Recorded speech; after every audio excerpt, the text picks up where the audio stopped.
తీపిని పంచాల్సిన వాణిజ్య పంట చెరకు చేదును చవిచూపిస్తోంది రైతన్నకు. ఏడాదిపాటు భూమిలో ఉండే ఈ పంట సాగు ఎంతమాత్రం గిట్టుబాటు కావటం లేదు. విత్తనం, ఎరువులు, కూలీ ఖర్చులపై పెట్టే పెట్టుబడికి వచ్చే రాబడికి పెద్దగా వ్యత్యాసం ఉండటం లేదు. 40 టన్నుల దిగుబడి వస్తేనే సాగు గిట్టుబాటు కావటం లేదంటే ఇక ఆలోపు వచ్చే తోటల్లో రైతుకు మిగులుతున్నది కష్టం, నష్టమే. అందుకే చెరకు సాగును క్రమంగా తగ్గించి వేస్తున్న రైతులకు ఆధునిక సాగు పద్ధతులు ఆశాకిరణంలా కనిపిస్తున్నాయి.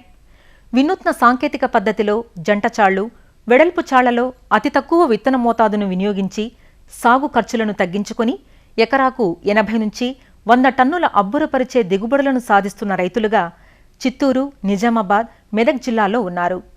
చెరకు సాగులో వస్తున్న వినూత్న మార్పులపై ఈ విశ్లేషణాత్మక కథనం మీకోసం.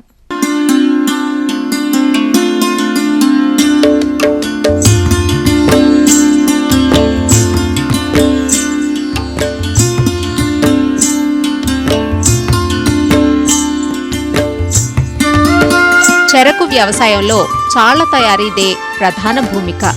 భూమి తయారు చేశాక కర్రనాగలి లేదా రెక్కనాగలి లేదా ట్రాక్టర్తో నడిచే రిడ్జర్ను ఉపయోగించి చాళ్లు చేసి కాలువల్లోకి నీరు పారించి బురద మట్టిలో ఎకరాకు 16,000 3 కళ్ల మూచెలతో అంటే సుమారుగా 4-5 టన్నుల విత్తనాన్ని నాటడం సంప్రదాయంగా తరతరాల నుంచి వస్తున్న పద్ధతి.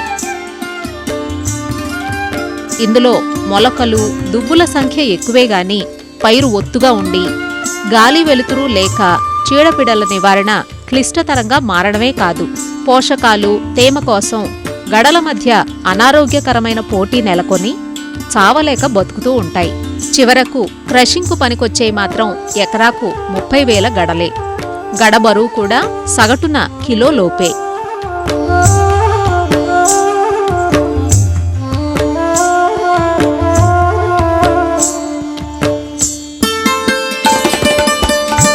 వ్యయాన్ని తగ్గిస్తూ అదే సమయంలో నీరు, ఎరువులు సమర్థంగా వినియోగమయ్యే లక్ష్యంతో వినూత్న విధానాలకు శ్రీకారం చుట్టడం ఇటీవల అందివచ్చిన పరిణామం. ఈ దిశగా నాటే పద్ధతుల్లో మార్పును తీసుకువచ్చారు. అవే జంటచాళ్ల పద్ధతి, వెడల్పు చాళ్లల్లో నాటే పద్ధతులు. నాటే దూరంలోనే కాదు, విత్తనం నాటడమా, నారు పెంచి నాటడమా అన్నదానిపైన కూడా రైతులు తమ స్వానుభవాన్ని జోడించి తమకు అనుకూలమైన విధానంలో నాటుకుంటున్నారు. ఏ ప్రాంతాల్లో ఏ విధానాలను రైతులు ఆచరిస్తున్నారో గమనిద్దాం.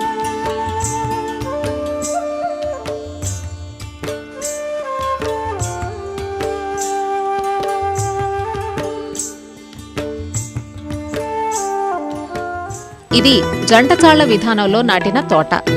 2 జంట వరుసల మధ్య దూరం పెంచి నాటుతారు ఈ పద్ధతిలో.